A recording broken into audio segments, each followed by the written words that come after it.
I had never thought twice about Mr. Beaumont's house. It was just another part of our quiet suburban street in Portland, Oregon, where nothing ever seemed to happen. The houses were lined up in perfect rows, their lawns trimmed, their mailboxes standing like little soldiers along the sidewalks. It was the kind of place where people nodded at each other but rarely talked, where secrets hid behind white picket fences. I lived alone with my 6-year-old son, Caleb. Being a nurse at St. Vincent's Hospital meant long shifts, late nights, and coming home exhausted. But tonight was different. It was 6:15 p.m. and I was in Mr. Beaumont's kitchen, holding a note he had left for me on the counter. "Lisa, thank you again for watching over my house while I visit my daughter in Seattle. There's plenty of food in the fridge. Help yourself. The garage door sticks a little, so be gentle. I'll be back on Sunday evening. Call if you need anything." I glanced around his kitchen. It smelled of old coffee and something stale I couldn't quite place. Mr. Beaumont was a quiet man, always polite, always neat. He'd lived here for nearly 30 years, long before I moved in with Caleb. People said his wife had died young and he never remarried. I checked the locks, made sure the lights were on, and walked toward the garage to grab some ice. Caleb was at my sister's for the weekend, so I had the house to myself. I pulled the door open and stepped into the dimly lit garage. It smelled of motor oil and sawdust. A single overhead bulb buzzed, flickering slightly.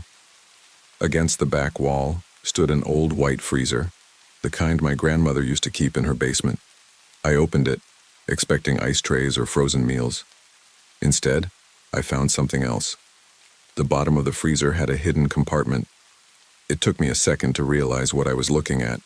Neatly wrapped packages, stacked one on top of another. The labels were handwritten, with names and dates. I pulled one out. The plastic felt cold against my fingers. My breath caught in my throat as I read the name. Emily Carter. Carter, my last name. The date beneath it was from 6 months ago. My hands shook as I unwrapped the package, and then I saw it. Pale flesh, cut into sections like butchered meat. I stumbled back, my stomach twisting. The names on the other packages blurred as my vision swam. That's when I noticed the laptop on the workbench. The screen was on, casting a faint glow. I took a shaky step forward and looked. A live security feed. The camera angle was unmistakable. My bedroom. And the last recording was of me, sleeping in my bed. My fingers trembled as I reached for the laptop. The security feed was still running, the timestamp in the corner confirming that the footage was recent. Too recent. I swallowed hard, my throat dry as I clicked on the last recorded file. The video played, and my stomach twisted. There I was, lying in bed, my back to the camera. The dim glow from my bedside lamp barely lit the room, but I could see my own slow, steady breathing. The blankets rose and fell. Then, movement. I thought it was just me shifting in my sleep at first, but then I saw it. A shadow. It moved in the lower corner of the screen just outside the frame. Someone was inside my house, standing at the edge of the bed. My breath hitched. I dragged the cursor forward, fast-forwarding. The shadow stayed there, watching. Minutes passed. Then, slowly, it crept forward. I slammed the laptop shut. My pulse hammered in my ears. This had to be some kind of mistake.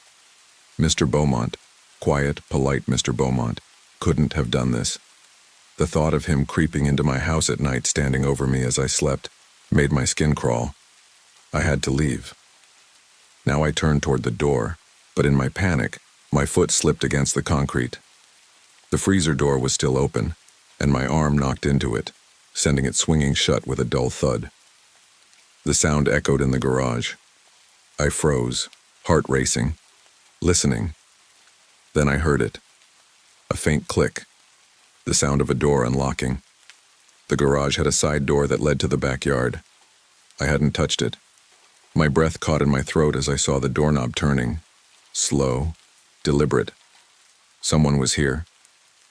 I looked around frantically, my mind racing. There was nowhere to hide, No way out except the door they were coming through. My only choice was to fight. I grabbed the first thing I could find, a rusted wrench from the workbench.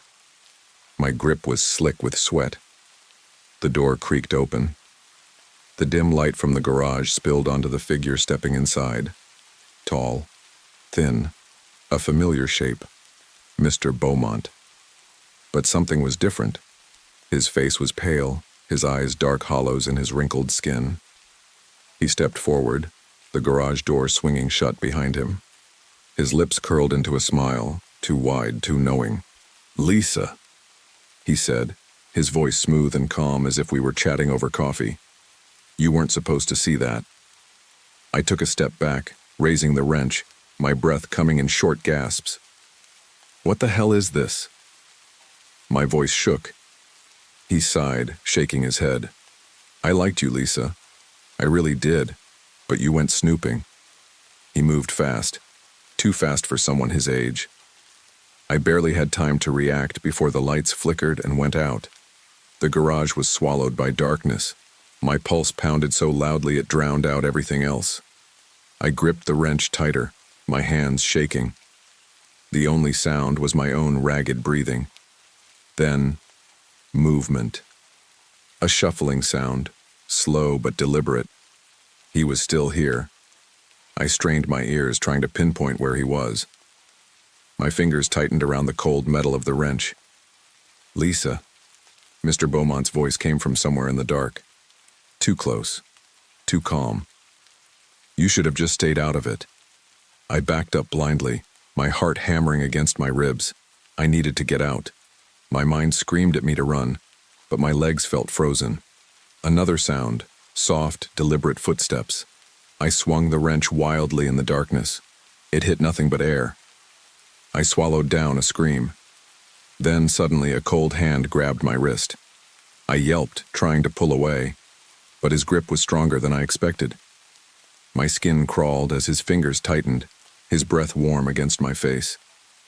"You don't have to fight," he whispered. "It's easier if you don't." I panicked. My free hand shot forward, clawing at his face. My nails scraped against skin and he let out a sharp hiss, jerking back. I didn't waste a second, I ran. I stumbled through the darkness, hands outstretched, searching for the door. My fingers found the rough wood of the workbench, then the cold metal of the freezer. I turned. Where was the door? My chest tightened with panic. A soft chuckle echoed through the garage. "You can't run, Lisa," he said, his voice almost amused. "I know this house better than you." I forced myself to take slow, deep breaths. Think. There had to be a way out. Then I remembered. My phone.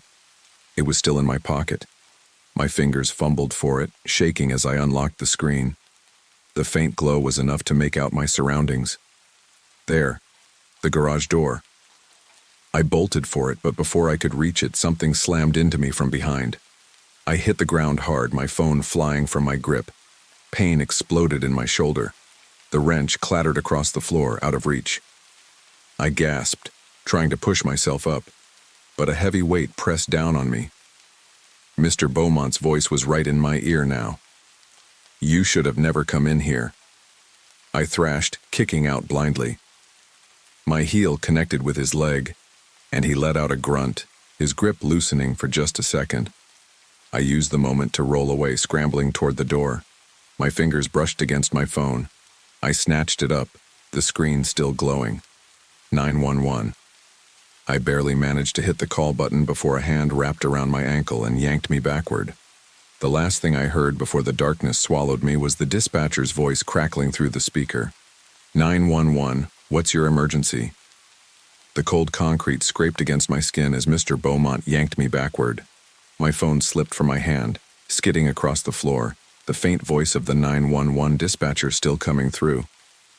"Hello? Can you hear me? What is your emergency?" I kicked wildly, my foot connecting with something solid. He grunted in pain, and his grip loosened just enough for me to scramble forward. My fingers stretched toward the phone, but before I could reach it, he lunged. His weight crashed down on me, pressing me to the ground. His breath was ragged, hot against my ear. "You just had to be nosy," he muttered. I twisted beneath him, my arms flailing, reaching for anything to fight back. My hand found a small object on the floor. My phone? No. Something heavier. Metal. The wrench. I gripped it tight and swung blindly. The solid crack of metal against bone filled the air. Mr. Beaumont let out a sharp cry, rolling off me, clutching his face. I didn't wait. I scrambled to my feet, gasping for air, and ran toward the door leading to the house. I fumbled for the handle, my fingers slipping with sweat. My whole body was shaking, my heartbeat deafening in my ears. I yanked the door open and stumbled inside, slamming it shut behind me. For a moment, I just stood there, chest heaving. The house was eerily silent. The only light came from the faint glow of the kitchen. The front door was just down the hall. I could make it. I could get out. Then, from the garage, a low chuckle. "You really think this is over?" My stomach twisted. The sound of footsteps. Slow. Steady. I backed away, my eyes darting around for anything to defend myself with. A knife. Something. The hallway light flickered. Then, snap. Darkness. The power had gone out. I choked back a scream. My breathing was too loud, my movements too shaky. I needed to get out. Now I turned toward the front door, my hands stretching forward in the dark. I knew this house well enough to navigate it blind. 3 steps forward, 1 to the left. But before I could reach the door, a cold hand closed over my shoulder. I screamed, thrashing wildly, but he was faster. "You should have stayed in bed, Lisa," he whispered in my ear. Then everything went black. A sharp pain pounded in my skull.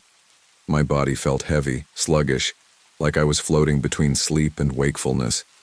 My head lolled to the side as I tried to move, but my arms wouldn't respond. Then I felt it. Rope. My wrists were bound behind me. My ankles, too. Panic surged through me like electricity, snapping me fully awake. My breathing hitched as I struggled, but the ropes dug into my skin, tight and unforgiving. It was pitch black. The air was thick, stale, carrying a faint metallic scent. Blood. My blood? My head throbbed where I had been hit. I squeezed my eyes shut, trying to stay calm. Where was I? The floor beneath me was hard and cold. Concrete. I wasn't in the house anymore. The garage. A door creaked open somewhere in the darkness. Footsteps. Slow, deliberate. Then a soft click. A single light bulb flickered to life above me, casting a dim yellow glow. Shadows stretched long across the walls. I blinked rapidly, my eyes adjusting. Mr. Beaumont stood in front of me, his wrinkled face partially hidden by the shadows. A thin trail of blood ran from a deep gash on his forehead where I had hit him with the wrench. He wiped it away with the back of his hand and smiled. "You hit harder than I expected," he said, his voice calm, almost amused. I swallowed hard, my throat dry. "Please just let me go," I whispered. He shook his head, sighing. "I really didn't want it to come to this, Lisa. But you left me no choice." He took a slow step forward, his shoes tapping softly against the floor. That's when I noticed something behind him. The freezer. The same one I had opened earlier. The same one filled with... My stomach lurched. He followed my gaze and smirked. "You weren't supposed to see that," he said, crouching down so we were eye level. "Do you know how hard it is to keep a secret like that for so many years?" My breath came in short, panicked bursts. Who are they?" I stammered. His smile widened. "Neighbors, strangers, people no one would miss." He tilted his head. "But you have a son, don't you?" A cold chill ran through me. "Caleb." My panic turned to pure terror. "If you touch him..." Mr. Beaumont held up a hand. "Relax, he's safe, for now." His voice was maddeningly calm. "But that depends on you." Tears burned in my eyes. "Please," I begged. "I won't tell anyone, just let me go." He exhaled, tapping a finger against his chin as if considering it. Then he reached into his pocket and pulled out something small and metallic. A scalpel. My stomach dropped. He smiled again. "Let's make sure of that, shall we?" The dim light from the single bulb flickered, casting shadows across Mr. Beaumont's face. The scalpel in his hand glinted as he turned it slowly between his fingers, his expression unreadable. My breath came in shallow gasps. My mind raced. I couldn't die here. I couldn't leave Caleb alone. I tugged at the ropes around my wrists again, but they were too tight. My skin burned where they cut into me. He had tied them well. Too well. My only chance was to keep him talking. To stall. "You don't have to do this," I whispered, my voice hoarse. "You said you liked me." Mr. Beaumont chuckled, shaking his head. "I do like you, Lisa. That's the problem." He crouched beside me, the scalpel hovering near my cheek. "I don't like making a mess out of people I like." I flinched as the cold blade touched my skin, pressing lightly, teasing. He was enjoying this, the control, the fear. I forced myself to stay calm. "If you kill me, someone will notice I'm missing. The hospital will call. My sister will wonder why I haven't picked up Caleb." His expression flickered just for a second. Doubt. I grabbed onto it like a lifeline. "You're smart," I continued, forcing my voice to stay steady. "You've done this for years, right? You know how to stay invisible, but if I disappear, people will come looking. And if they find this," I nodded toward the freezer, "they'll find everything." He tilted his head, considering my words. "You're right," he admitted. "I've been careful all these years." He sighed, rubbing his temple. "But you see, Lisa, I have a problem. You've seen too much. And that leaves me with very few options." My heart pounded. "There's another option," I blurted out before I could stop myself. His eyebrows lifted. "Oh." I swallowed hard. "Let me go, and I'll pretend I never saw anything. I'll move away. Take Caleb and leave. You'll never see me again." He smiled, amused. "And you expect me to believe that?" "I'm a mother," I said, my voice desperate but firm. "I'll do whatever it takes to protect my son. If that means keeping my mouth shut, I will." Silence stretched between us. Then he laughed, a deep, genuine laugh that sent chills down my spine. "You're clever," he said. "I like that." I held my breath as he stood, stepping back. Was he actually considering it? Then, the scalpel slashed downward. Searing pain ripped through my arm as I screamed. Blood seeped into my sleeve, warm and wet. He had cut me, but not deeply. A warning. "Let's see how much you really want to live," he murmured. He walked toward the workbench, picking up something metal, a key. Then he tossed it onto the floor, just out of my reach. "If you can free yourself before I come back," he said, heading toward the door, "you deserve to live." The door creaked open. Then he was gone, and the countdown had begun. The door slammed shut behind Mr. Beaumont, the sound echoing through the cold garage. Then, silence. No footsteps. No movement. Just the slow drip of my blood hitting the concrete floor. I didn't know how long he'd be gone, but I knew one thing. If I was still tied up when he came back, I was dead. I gritted my teeth against the pain and focused on the key lying just out of reach. My fingers twitched. It was so close, yet impossible to grab with my hands tied behind my back. My only chance was to move my body toward it. I twisted my wrists, ignoring the sting of the ropes cutting into my skin. The chair I was tied to was old, wooden, rickety. If I could break it, I could get free. I rocked back and forth, shifting my weight, making the chair wobble. It creaked. I froze, listening. Still nothing. I rocked harder, forcing the legs to scrape against the floor. The sound made my pulse spike, but I didn't stop. I threw my weight to one side, harder this time. The chair toppled over. I hit the ground hard, my shoulder slamming into the concrete. A sharp cry escaped my lips, but I bit down on it. No time for pain. I twisted my body, inching toward the key. The rough floor burned against my skin as I dragged myself forward inch by inch. Just a little closer. My fingers stretched, brushing against cool metal. Almost. Then, from somewhere in the house, a floorboard creaked. My breath hitched. He was coming back. Panic surged through me, but I forced myself to stay focused. I curled my fingers, hooking the key, and dragged it toward me. With shaking hands, I maneuvered it into the lock of the cuffs binding my wrists. My vision blurred with sweat and tears. My hands were slick with blood. The key slipped. "Come on," I whispered through clenched teeth. Footsteps, slow, measured. He was close. I fumbled again, twisting the key. The lock resisted, jammed with rust and age. I forced it, grinding it inside, feeling it catch. Then, click. The cuffs snapped open. I wasted no time. My hands were free, but my ankles were still tied. I reached down, fingers working fast, yanking at the knots.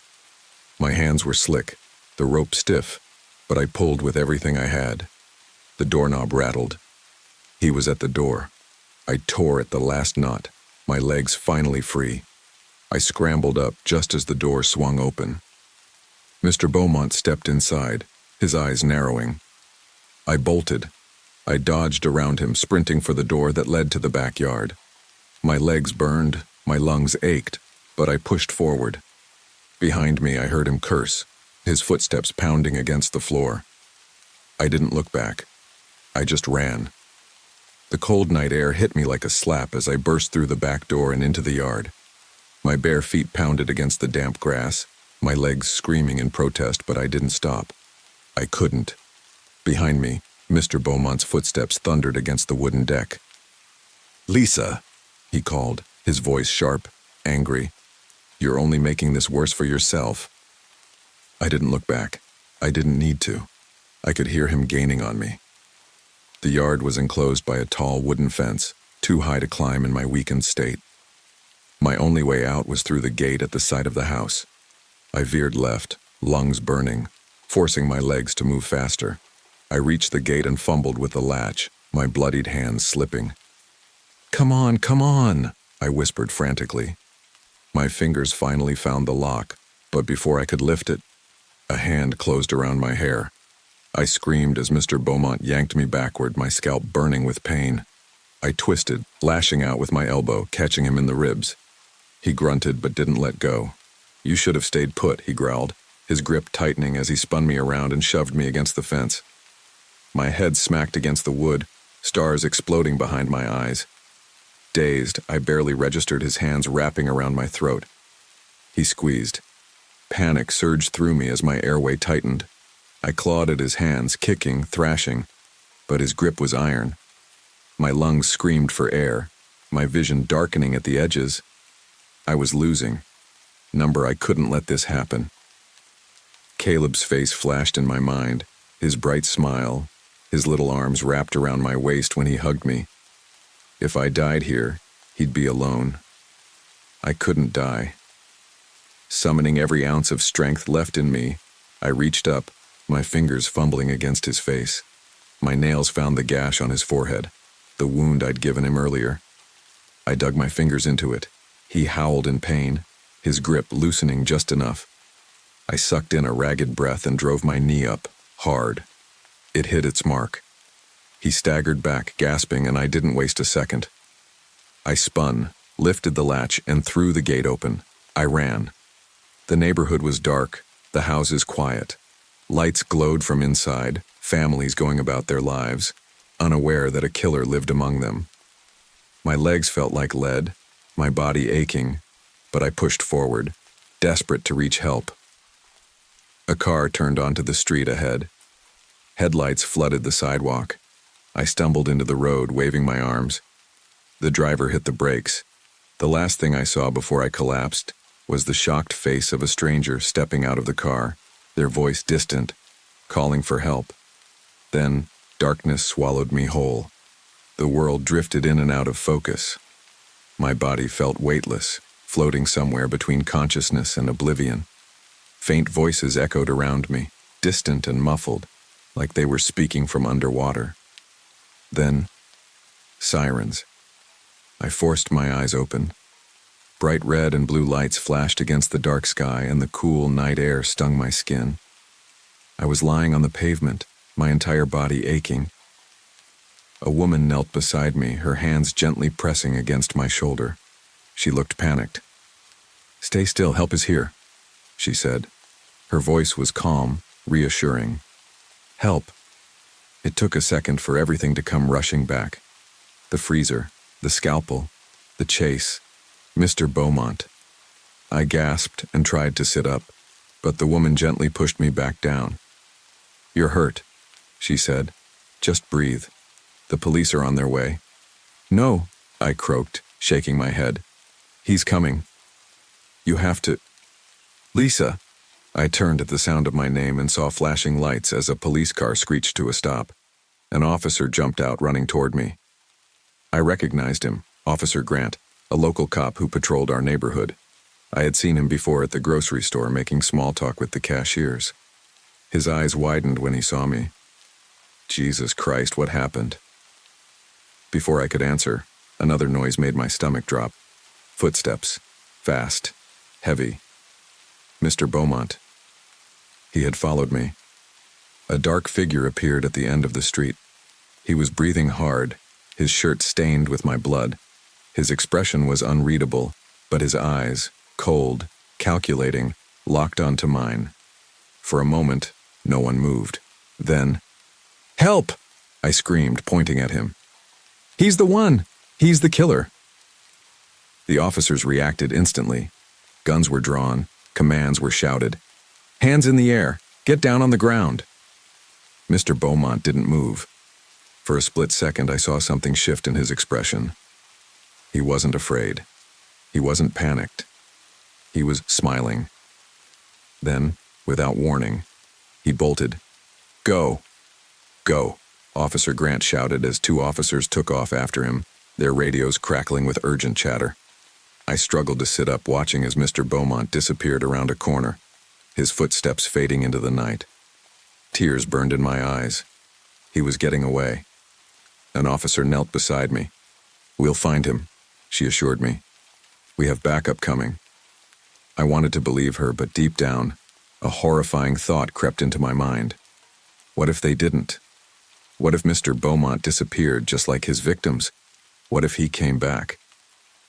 I shuddered as a paramedic draped a blanket over my shoulders, but the cold I felt wasn't from the night air. It was the knowledge that this wasn't over. Not yet.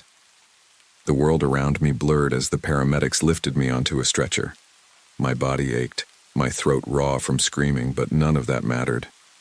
The only thing I could focus on was the dark street where Mr. Beaumont had vanished. He was out there. Somewhere. The flashing lights of police cruisers bounced off the nearby houses. Officers swarmed the neighborhood, their radios crackling with orders. I heard snippets of their frantic voices. "Suspect last seen heading north. Units, be advised, armed and dangerous. Search the wooded area behind the houses." They were looking for him, hunting him. But I knew the truth. He had lived in this neighborhood for years. He knew every street, every back alley, every place to hide.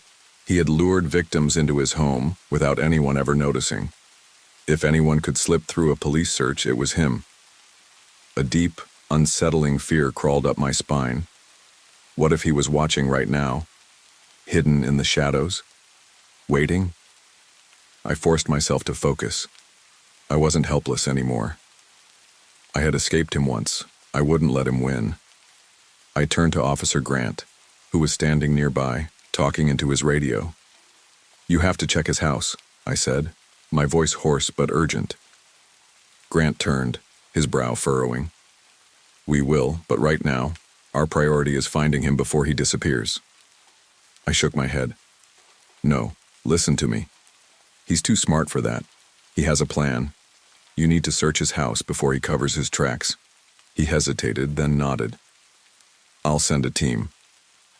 Two officers rushed toward Mr. Beaumont's house, disappearing through the front door. I gripped the edge of the stretcher, my mind racing. If they searched properly, they would find the freezer, the laptop, the security cameras, the proof of what he had done. Minutes crawled by. Then, "Detective, you need to see this."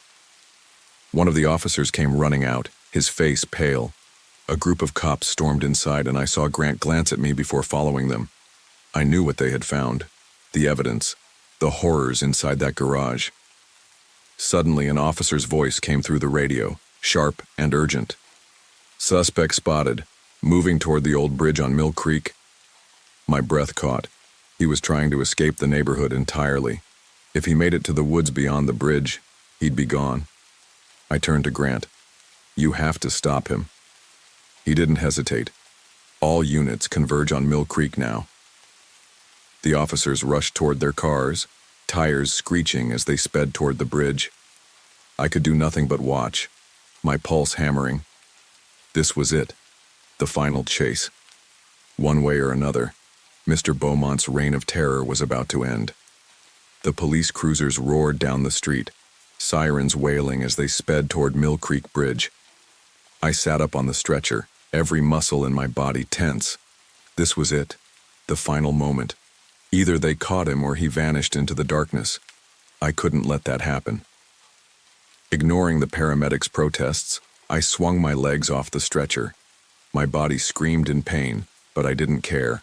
I forced myself to stand, wobbling slightly, and turned to Officer Grant, who was halfway into his car. "Take me with you," I demanded. He hesitated. "Lisa, you need medical attention."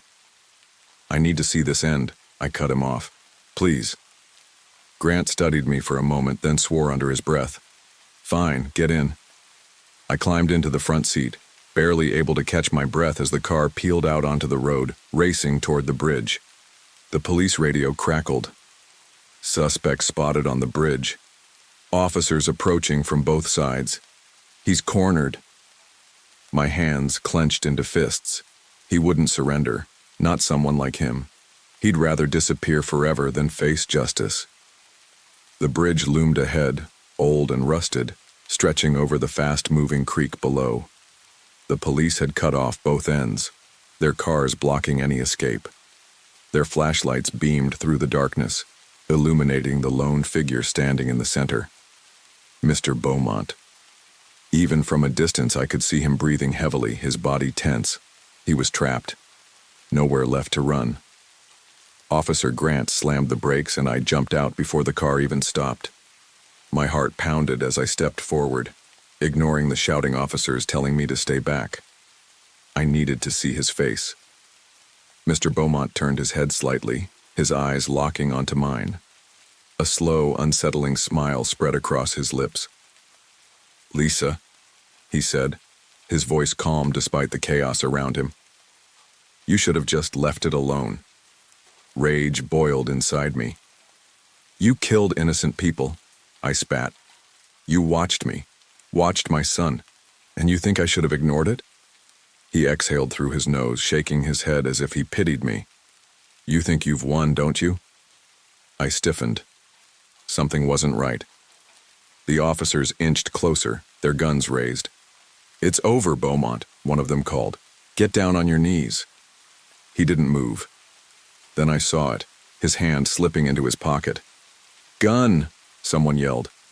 Everything happened in a flash. He pulled something out, a blade, a small, sharp scalpel just like the one he had threatened me with. But he didn't lunge at the officers. He turned the blade on himself. "No!" I shouted. But it was too late. With one swift motion, he dragged the scalpel across his own throat. Blood gushed instantly, spilling onto his shirt.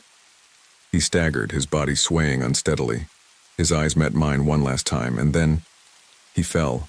His body crumpled against the bridge railing, then tumbled over the edge. The officers rushed forward, shining their flashlights down into the creek.